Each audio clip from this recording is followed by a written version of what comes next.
오늘은 다윗의 인구조사에서 얻는 교훈, 이런 제목으로 우리 같이 말씀 나누겠습니다. 한 대기업의 계열사를 책임지고 있던 분이 계셨습니다. 안정된 직장에 넉넉한 보수에 또 높은 지위에 남부럽지 않은 편안한 삶을 사셨습니다. 그런데 어느 날 부하 직원이 잘못을 범하게 되고요. 이분이 그 부하 직원의 잘못을 발견하는데 사실은 회사의 관행이고 그렇게 해서 대수롭지 않게 그 일을 넘겨버렸습니다. 눈 감아준 거죠. 지금까지 일을 그렇게 처리해왔고 괜히 이 일 문제 삼았다가 일이 커질 것 같아서 쉽게 처리하는 겁니다. 그런데 사소하게 여겼던 그 일이요, 걷잡을 수 없이 커지고 말았습니다. 이 부하 직원뿐만 아니라 그 대기업 계열사의 책임자까지도 자리가 위태로울 정도의 어려움을, 위기를 맞게 됐습니다. 여러분, 처음 그 부하 직원의 잘못을 알았을 때 그 부하 직원의 잘못이 이렇게 큰 위기를 가져올 거라고는 생각지도 못한 거죠. 만약에 그걸 알았다면 그 일을 절대 가볍게 쉽게 처리하지 않았을 겁니다. 가볍게 생각하고 처리한 그 일이 여러분과 제 삶에 큰 영향을 미치는 경우들이 있습니다. 그래서 여러분, 순간순간 성령님께 물으셔야 돼요. 오늘 본문에도 보시면 이와 유사한 사건이 등장합니다. 이스라엘의 왕이었던 다윗이 인구조사를 했거든요. 여러분, 왕으로서 통치 행위를 효율적으로 하기 위해서 인구조사하는 건 자연스러운 일입니다. 얼마든지 할 수 있는 일이죠. 다윗이 이 일을 결정하고 시행했는데 하나님이 그 일을 기뻐하지 않으셔서 아까 여러분들이 성경을 읽은 대로 이 일의 결과 이스라엘 백성의 7만 명의 사람들이 죽어버렸어요. 다윗이 쉽게 생각한 그 인구조사 때문에 이스라엘이라는 나라의 큰 위기를 맞게 됩니다. 여러분, 다윗은요, 이 인구조사가 하나님 앞에 범죄가 되는 교만이라는 것까지 깊이 생각하지 않았던 겁니다. 여러분, 여호수아가 가나안 땅을 하나하나 점령할 때 그 가나안 땅에 살았던 이방 족속들이 이 이스라엘을 얼마나 두려워했는지 몰라요. 그 중에 한 족속인 기브온 족속이 변장을 하고 여호수아를 찾아와서 협약을 맺자고 제안합니다. 우리를 살려주기만 하면 우리는 당신들의 종이 될 것입니다. 여러분, 이 조건이 나쁘지 않거든요. 그래서 이 여호수아가 그 기브온 족속과 쉽게 협약을 맺어버려요. 그런데 그 기브온 족속은 어떤 사람들입니까?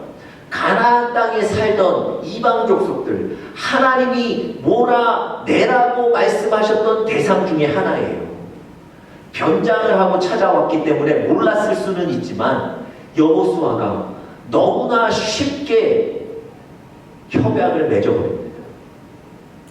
여러분, 그 협약을 맺은 결과가 어땠는지 아세요? 그 이후에 어떠한 순간에도 어떠한 상황에도 이스라엘은 기브온 족속을 지켜줘야 됐어요. 이스라엘은 기브온 족속의 생명을 안전하게 지켜야 했단 말입니다. 심지어 여러분, 기브온 족속을, 그 기브온 족속과 쉽게 한 약속 때문에 이스라엘이 징계까지 받습니다. 여러분, 다윗이 통치할 때 말이죠, 이스라엘에 3년간의 기근이 찾아왔습니다. 여러분, 생각해 보세요. 3년 동안 비가 오지 않아서 곡식을 얻을 수 없었던 거예요. 얼마나 그 나라의 큰 위기입니까? 다윗이 하나님 앞에 기도하는 거예요. 왜 이런 징계를 주셨습니까? 어떻게 해결할 수 있습니까? 하나님께서 그 징계의 원인을 이렇게 말씀하세요. 사울이 왕으로 있을 때 너희가 기브온 족속을 지키지 않았다는 거예요. 여러분 잘 생각해 보세요.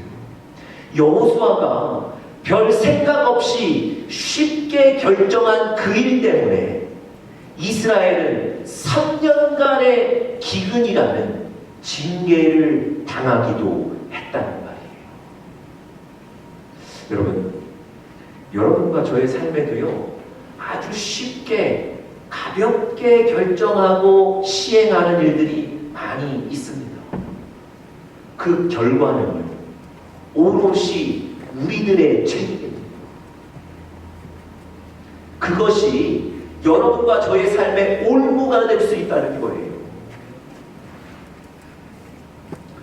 그렇기 때문에 성령님께 날마다 구하고 물으셔야 해요. 성령은 여러분과 저를 유익하게 하시는 분이라고 성경에 분명히 말씀하십니다.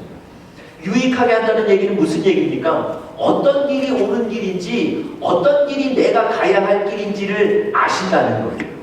그렇기 때문에 여러분과 제가 성령님께 날마다 순간마다 물으셔야 되는 거예요. 여러분, 성령께 날마다 묻고 기도로 간구하시는 여러분들 되시기를 간절히 바랍니다.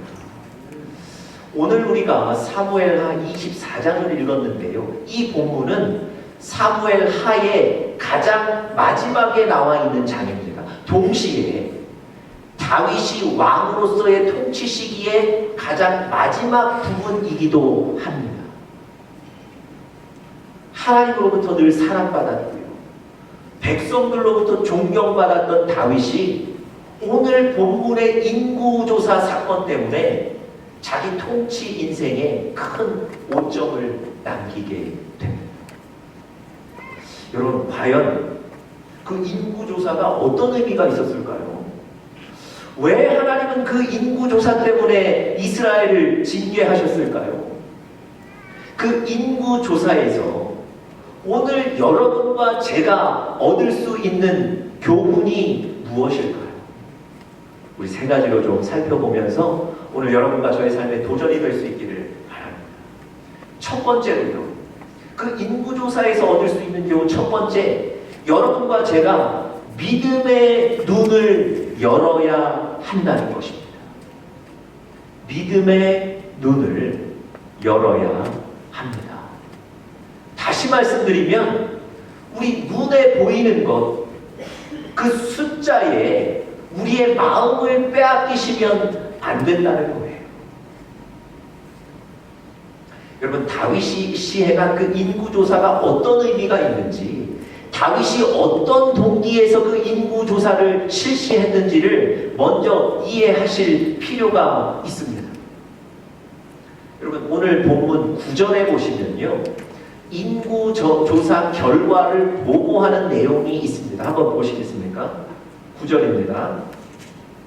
이스라엘에서 칼을 빼는 담대한 자가 80만 명이요 유다 사람이 50만 명이었더라. 여러분, 이게 인구조사의 결과입니다. 아니, 인구조사를 했다면 남자는 몇 명이고 여자는 몇 명쯤 되고 연령대별로 어느 정도의 인구가 있다, 이런 보고가 있어야 되지 않습니까? 그런데 오늘 성경은요, 인구 결과의 보고가 칼을 쓰는 자가 이스라엘은 몇 명, 유다는 몇 명, 도합 130명이다 이거예요. 여러분, 칼을 쓸 줄 아는 자, 이건 무슨 뜻이겠습니까? 전쟁이 발발했을 때 전쟁에 참여할 수 있는 군사의 숫자가 얼마나, 이거예요. 여러분, 다윗의 인구조사의 목적은 세금 징수나 이런 것이 아니었고요, 전쟁에 참여할 수 있는 내 수하의 군사들이 몇 명이나 있는가, 이걸 조사하는 게 인구조사의 목적이었습니다. 여러분, 다윗이 왜 갑자기 인구 조사를 했을까요? 왜 갑자기 병력 조사를 했을까요? 지금까지요, 다윗이 40년간 나라를 통치하면서 수많은 전쟁을 치렀는데 한 번도 인구 조사를 한 적이 없습니다. 내 밑에 군사가 몇 명인지를 세본 적이 없어요. 군사의 숫자가 좀 적었어도, 우리 군사의 군 병력이 약했어도 하나님이 도우셔서 늘 승리했거든요. 그런 그가 지금 인구 조사를 실시하는 건요, 지금까지 나를 도우셨던 그 하나님 의지하는 것을 멈추는 거예요. 그리고 내 밑에 있는 나를 돕는 군사의 숫자를 의지하기 시작하는 겁니다. 군사의 숫자가 전쟁의 승리를 가져다 줄 거라고 믿는 거예요. 군사의 숫자가 내가 이 자리를 유지할 수 있게 만드는 원동력이 된다고 믿기 시작하는 겁니다. 여러분, 많은 사람들이요, 숫자에 민감합니다. 여러분, 요즘은 물건을 사실 때도요, 절대 그냥 사시지 않고 그 제품에 대한 리뷰를 다 검색하세요. 그래서 그 제품의 평가 점수가 얼마인지를 보고 그 제품을 사세요. 또 아이들 보낼 학교를 찾으실 때도요, 그 학교에 대한 평가 점수를 다 찾으십니다. 그래서 평가 점수가 좋은 학교에 아이들 보내시려고 그 평가 점수가 좋은 학교가 속해 있는 지역에 집을 구하시는 거죠. 여러분, 숫자를 살펴보는 것이 필요합니다. 숫자를 살펴보셔야 돼요. 그런데 제가 오늘 말씀드리는 것은 그 숫자에 마음을 빼앗기시거나 그 숫자에 다스림을 받으시거나 그 숫자 때문에 여러분의 생각이나 의지, 믿음이 좌지우지되면 안 된다는 거예요. 그것을 경계하셔야 합니다. 왜냐하면요, 숫자의 마음을 빼앗기면 하나님 의지하는 믿음을 놓쳐버리게 되는 겁니다. 여러분, 왕이 통치를 위해서 인구조사하는 것 얼마든지 필요합니다. 그런데 문제는 다윗이 그 인구조사하면서 군사의 숫자를 의지하기 시작했다는 거예요. 동시에 지금까지 나를 도우셨던 하나님 의지하는 믿음을 내려놓았다는 거예요.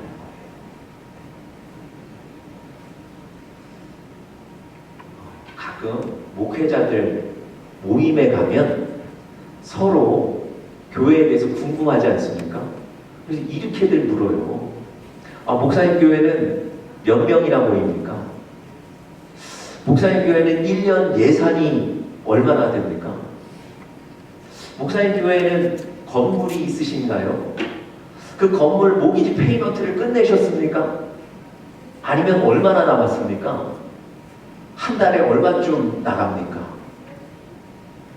여러분, 물론 그 교회들 궁금해서 물으실 수 있습니다. 그런데요, 이 질문은 그 숫자가 교회, 그 숫자로 교회를 판단해버리게 만드는 거예요. 여러분, 숫자들이 그 교회의 건강과 성장을 나타내지 않습니다.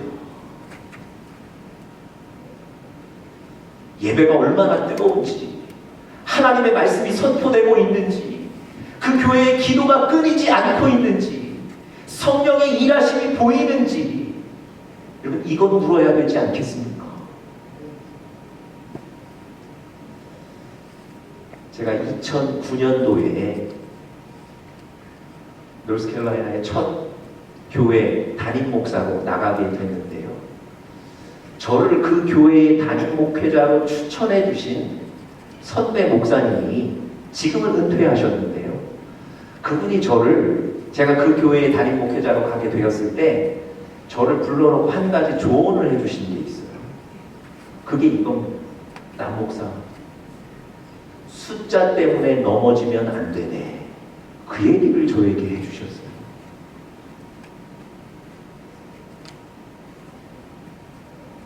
사실 목회를 시작하는 저에게 가장 필요한 조언이었습니다. 모이는 숫자가 적다고 연약하고 병들고 나쁜 교회가 아니라는 거예요. 그런데 목회하다 보면 사실 그 숫자에 눈이 갑니다. 그것 때문에 주눅들 때가 있어요. 그것 때문에 실망할 때가 있고요. 심지어 열정을 잃어버리는 경우도 있다는 말입니다. 숫자의 마음을 빼앗겨버린 거예요. 여러분은 어떠세요? 여러분도 숫자의 마음 뺏길 때가 있지 않으십니까? 이번 달 수익이 얼마인가? 혹은 이번 달 손해가 얼마인가? 우리 집값이 얼마나 떨어졌는가? 우리 집값이 얼마나 올랐는가? 내 나이가 얼마인가? 절대 그 숫자의 마음을 뺏기시면 안 돼요. 여러분, 숫자의 마음을 뺏기지 않으시려면 어떻게 해야 될까요? 오늘 성경에는요, 그 답까지 아주 친절하게 우리에게 가르쳐주고 계세요. 3절 한번 보세요. 3절입니다. 오늘 본문 3절 같이 한번 읽어보겠습니다. 시작. 요압이 왕께 아뢰되 이 백성이 얼마든지 왕의 하나님 여호와께서 100배나 더하게 하사 내 주 왕의 눈으로 보게 하시기를 원하나이다. 그런데 내 주 왕은 어찌하여 이런 일을 기뻐하십니까? 인구 조사하라는 다윗의 명령에 대해서 그의 부하인 요압이 대답하는 거예요. 여러분, 무슨 의미로 이런 대답을 했을까요? 숫자가 중요하지 않다는 거예요. 왕 밑에 군사의 숫자가 얼마 있든지 상관없이 하나님은 당신의 군대의 숫자를 100배나 더 늘려주실 수 있는 분이십니다. 아니, 그 정도로 능력을 주실 수 있는 분이십니다. 그런데 왜 군대의 숫자에 집착하십니까? 이런 대답이에요. 다시 말씀드리면 요압은 다윗에게 하나님이 지금 당신의 삶에 일하고 계시다는 거예요. 믿음의 눈을 열어서 하나님의 일하심을 보라는 겁니다. 여러분, 여러분과 제가 보이는 현실에 또 그것이 표현되는 숫자에 마음을 빼앗기지 않기 위해서는 믿음의 눈을 여셔서 하나님이 지금도 여러분의 삶 속에 일하고 계신 것을 볼 수 있어야 합니다.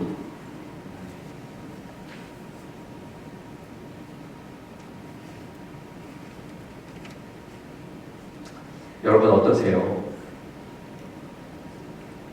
하나님이 지금 여러분의 삶 속에 일하고 계신다는 것 여러분 믿으십니까? 보고 계십니까? 갑옷이 너무 커서 너무 무거워서 입지 못할 만큼 작았던 다윗이요, 골리앗 앞에 나가 서게 됩니다. 여러분 생각해 보세요. 이 골리앗이 이스라엘 군대 앞에 와서 이스라엘 군대를 비웃고 비난하고 나와 싸울 수 있는 사람 나오라고 날마다 외치고 있는데 이스라엘 군대 진영에서는 한 사람도 나가지 못할 만큼 골리앗은 그렇게 강력한 사람이었어요. 그런데 갑옷조차 무거워 입을 수 없는 그 작은 소년 다윗이 골리앗을 향해 나갔다니까요. 여러분 왜 나갔을까요? 아니 그에게는 두려움이 없었을까요? 왜 두려움이 없었겠습니까? 여러분 다윗이 나갈 때 골리앗을 향해 나갈 때 고백한 그의 고백을 한번 보십시오. 자, 우리 스크린 통해서 사무엘상 17장 37절 또 45절 46절 우리 말씀 같이 한번 읽어보겠습니다. 시작. 여호와께서 나를 사자의 발톱과 곰의 발톱에서 건져내셨은지 나를 이 블레셋 사람의 손에서도 건져내시리이다. 나는 만군의 여호와의 이름, 하나님의 이름으로 너에게 나가노라. 오늘 여호와께서 너를 내 손에 넘기시리라. 무슨 얘기입니까? 다윗도 두려웠겠죠. 그런데 다윗은요, 이 골리앗과의 1대1 싸움에 하나님이 함께 하실 것이고 하나님이 일하실 것이다, 믿음의 눈을 열어 그걸 바라봤기 때문에 나갈 수 있었던 거예요. 과거에 곰과 사자로부터 나를 지키셨던 하나님이 오늘 골리앗과의 싸움에서 나를 건지실 것이다. 오늘 하나님이 저 골리앗을 내 손에 붙이실 것이다. 무슨 얘기입니까? 하나님이 오늘 이 전투에 일하실 거라는 얘기예요. 그 믿음입니다. 여러분, 지금 우리의 형편과 상황이 내 마음에 만족스럽지 못합니다. 여러분과 제가 기도하던 바와 지금 우리 눈에 보이는 현실이 반대로 흘러가고 있습니까? 그것 때문에 많이 실망되시나요? 여러분, 지금 우리가 할 일은 믿음의 눈을 열어 하나님이 일하고 계심을 보는 겁니다. 그런 여러분 되시기를 간절히 축복합니다. 보이는 상황의 숫자에 절대 마음 빼앗기지 마십시오. 두 번째로요, 다윗의 인구조사에서 우리가 얻을 수 있는 경우 두 번째는 하나님 앞에 부드러운 마음을 가져야 한다는 것입니다. 다시 한번, 하나님 앞에 부드러운 마음을 가져야 합니다. 여러분, 이 사건 보면서 왜 그 믿음 좋던 다윗이 한 번에 이렇게 무너졌을까? 이런 궁금함이 생깁니다. 오늘 성경은요, 그 답도 우리에게 보여주고 있습니다. 답은 다윗이 하나님의 말씀을 받을 수 없을 만큼, 하나님의 뜻을 깨달을 수 없을 만큼 마음이 완악해져 있다는 거예요. 역으로 말씀드리면 그의 마음이 부드럽지를 못한 거예요. 그래서 하나님이 말씀하셔도 받지를 못합니다. 여러분, 마음이 완악하다는 것은요, 다른 사람의 말을 듣지 못한다는 것과 직접 연결되어 있는 거예요. 자, 우리 성경 한 구절 같이 보시겠습니다. 출애굽기 7장 2절 같이 한번 읽어보겠습니다. 시작. 바로의 마음이 완악하여 그들의 말을 듣지 아니하니. 보세요. 애굽의 왕 바로의 마음이 완악해지니까, 완악한 상태로 있으니까 하나님의 말씀을 전하는 사람들의 말을 듣지 않는다고 그랬어요. 완악해지면 하나님의 말씀을 들을 수 없어요. 받을 수 없어요. 반대로 부드러운 마음을 갖게 되면 하나님 말씀하시면 우리가 그걸 받을 수 있는 거예요. 여러분, 다윗의 마음이 얼마나 완악해져 있는지 그 증거를 제가 오늘 본문 속에서 몇 가지 좀 보여드리겠습니다. 여러분, 다윗이 인구조사의 명령을 누구에게 내리죠? 그의 부하 요압에게 내립니다. 요압은 어떤 사람입니까? 다윗의 부하이기는 하지만 사실은 굉장히 포악한 사람이에요. 잔인한 사람이에요. 자기 감정을 못 다스리는 사람이에요. 그래서 자기 감정이 올라와 있을 때는 왕의 명령도 어기고 가서 사람을 죽인 사람입니다. 요압은요, 육적으로나 영적으로나 성숙하지 못한 사람이에요. 그런데 영적으로 성숙하지 못한 사람인 요압이 다윗에게 뭐라고 조언합니까? 하나님이 당신 안에서 일하시는데 왜 인구조사를 하십니까? 하시면 안 됩니다. 이렇게 조언하죠. 보세요. 영적으로 아직 덜 성숙한 사람도 인구조사를 보고 하나님 앞에 교만인 것을 깨닫는데 다윗은 그걸 깨닫지 못하는 거예요. 그만큼 마음이 굳어있다는 겁니다. 또 한 가지, 누군가 나에게 와서 당신의 이 결정이 하나님 앞에 범죄가 될 수 있습니다, 이런 조언한다면 한 번쯤 생각해 봐야 되지 않겠습니까? 요압이 지금 다윗에게 와서 하나님 앞에 죄가 되는 겁니다 조언했잖아요.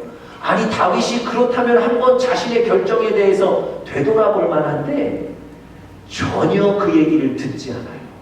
오히려 4절에 보십시오.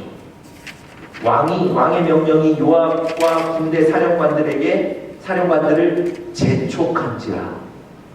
그리고 요압의 그 조언을 듣고도 빨리 가서 인구조사해라 명령만 내리는 거예요. 전혀 하나님의 말씀을 받아들이지를 못하는 거. 여러분, 누군가 여러분에게도 영적인 충고하실 때가 있죠. 누군가 여러분들을 사랑해서 조언하실 때가 있죠. 여러분, 그 조언을 받으실 수 있으셔야 해요. 그 조언을 받으실 수 있는 부드러운 마음이 있으셔야 해요. 또 한 가지 증거, 8절에서 찾을 수 있는데요. 8절에는 인구조사의 기간이 기록되어 있습니다. 그 인구조사가 9달, 20날 걸렸다는 거예요.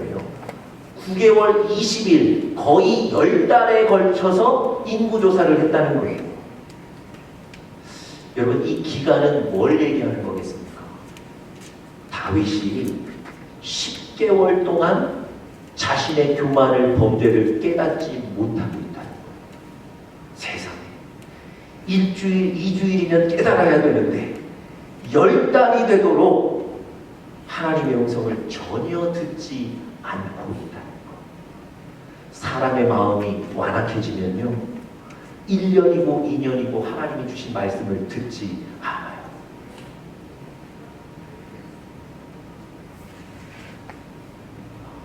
여러분, 느헤미야라는 사람이 예루살렘에 가서 예루살렘에 무너진 성의 벽을 재건하는 일을 합니다. 예루살렘의 많은 사람들을 설득해서 그 일에 동참하게 만드는데요. 어느 날 일하다가 보니까 예루살렘의 지도자들의 잘못된 행동과 모습을 보게 돼요. 여러분, 이 느헤미야가 그 지도자들을 불러놓고 당신들의 행위가 악합니다. 하나님 앞에 경외하지 않는 모습입니다. 정확히 그들의 죄를 지적합니다. 여러분, 이 지적을 받는 이스라엘의 지도자들의 기분이 상당히 나빠요. 왜냐하면 이 느헤미야는 이스라엘 사람이기는 하지만 예루살렘에 사는 사람이 아니에요. 다른 나라에 사는 사람인데 도우러 온 사람이거든요. 그리고 실제 이곳의 지도자는 우리예요. 그런데 이 느헤미야가 우리의 잘못을 지적하는 거예요. 기분이 나쁘죠. 어떻게 하시겠습니까? 내가 지금 성벽 재건하는 작업에서 빠지고 내가 다시는 느헤미야를 지지하지 않고 지금까지 보냈던 도움과 지지를 철회할 수 있는 것 아니겠습니까? 그런데 성경에 보니까 그들이 느헤미야의 지적을 받고 그대로 하겠다고 약속했다, 이렇게 나옵니다. 그리고 마음은 좀 상할 수 있지만요, 그 조언과 지적을 받는 거예요. 결국은 예루살렘 성벽이 그래서 재건되는 거고요. 그래서 예루살렘의 안전이 보장되는 거예요. 여러분, 다윗도요, 인구 조사해서 범죄했잖아요. 그런데 10절 보시면 회개했다, 그런 자기의 죄를 깨달았다, 이런 말씀이 10절에 나옵니다. 부드러운 마음을 회복하는 거예요. 여러분, 오늘 여러분들과 저도 하나님의 말씀을, 조언을 받고 또 적용할 수 있을 만큼 부드러운 마음을 가지시기를 간절히 축복합니다. 세 번째요, 다윗의 인구조사에서 우리가 받을 수 있는 세 번째 교훈은 하나님의 주권을 인정해야 한다는 것입니다. 하나님의 주권을 인정해야 합니다. 여러분, 하나님이 이 인구조사의 교만 때문에 이스라엘에게 세 가지 재앙을 내리시기를 결정하셨는데요. 다윗에게 오셔서 세 가지 옵션을 줄 테니까 한 가지 재앙을 고르라는 거예요. 그 세 가지 재앙이 뭐였습니까? 첫 번째는 이스라엘 땅에 7년 동안의 기근. 두 번째 옵션은 뭐였습니까? 왕이 3개월 동안 도피하는 것. 세 번째 재앙이 뭐였죠? 3일 동안 이 땅에 전염병이 퍼지는 것. 하나님께서 다윗에게 세 가지 옵션을 주시면서 세 가지 중에 하나 고르라고 말씀하셨습니다. 여러분은 어떤 것을 고르시겠습니까? 여러분이 만약에 다윗의 입장이라면 세 가지 중에 어떤 것 고르시겠어요? 다윗이 뭐라고 대답했는지 한번 보세요. 자, 우리 14절 다윗이 그 질문에 뭐라고 대답했는지 14절 한번 보겠습니다. 중반부터 보겠습니다. 여호와의 손에 빠지지 않고 내가 사람의 손에 빠지지 여호와의 손에 빠지고 내가 사람의 손에 빠지지 아니하기를 원하노라. 여러분, 이게 다윗의 대답이에요. 아니 1번, 2번, 3번 셋 중에 하나 고르라고 그랬더니 1번, 2번, 3번 대답하는 게 아니고 내가 여호와의 손에 빠지고 사람의 손에 빠지지 않기를 원합니다. 이렇게 대답하는 거예요. 여러분, 이 대답의 의미가 뭡니까?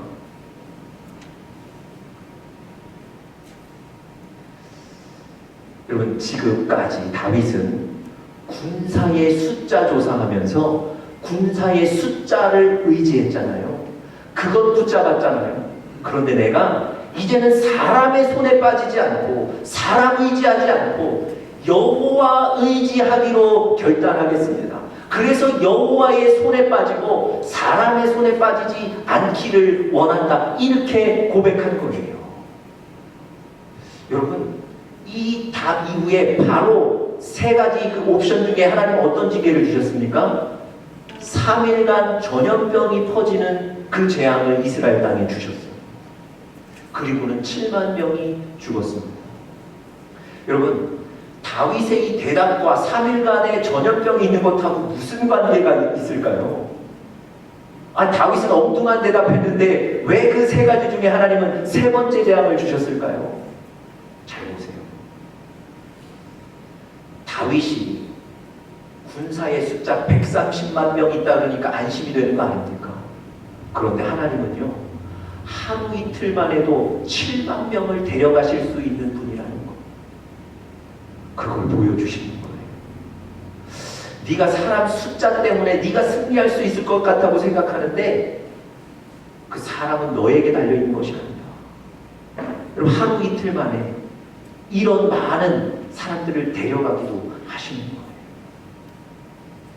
여러분, 여러분과 저의 인생의 주권이 우리 손에 있지 않습니다. 우리 인생의 주권, 우리 인생은 하나님의 손에 있다는 것, 그것을 인정하며 사시는 여러분들 되시기를 간절히 축복합니다.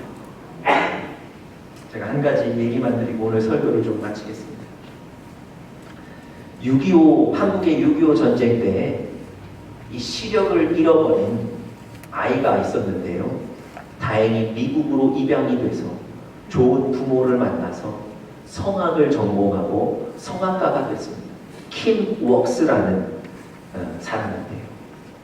성악가가 된 이후에 이분이 그 목사님들의 그 특별한 집회들마다 함께 가서 특송하고 노래하는 그런 사역을 하게 되셨습니다. 근데 앞을 못 보시는 분이죠. 이분이 이런 간증을 하셨다네요. 사람들이 앞 못 보는 나를 특정한 장소까지 인도해 갈 때는 저 앞에 100m 앞에 어떤 장애물이 있습니다, 이렇게 얘기하지 않는다는 거예요. 지금 당신 앞에 바로 무릉덩이가 있으니 발을 크게 여십시오. 지금 당신 앞에 계단이 있으니 발을 올리십시오. 이렇게 조언한다는 거예요. 그래서 그 조언 따라가다가 결국은 목적지에 가게 된다는 거예요. 그러면서 이분이 무슨 얘기를 하시냐면 하나님의 인도하심도 마찬가지라는 거예요. 여러분과 저에게 10년 후, 20년 후를 보여주지 않으세요. 그래서 우리가 답답한 거 아닙니까? 그래서 때로는 우리가 하나님을 의지하지 않고 넘어지는 건 아닙니까? 그런데 이분이 100m 앞에 무엇이 있는지를 모르는 것처럼 그저 오늘 하루 나에게 가르쳐 주시는 그 길을 가면 결국은 승리의 길 위에 서게 돼 있다, 이런 간증을 하세요.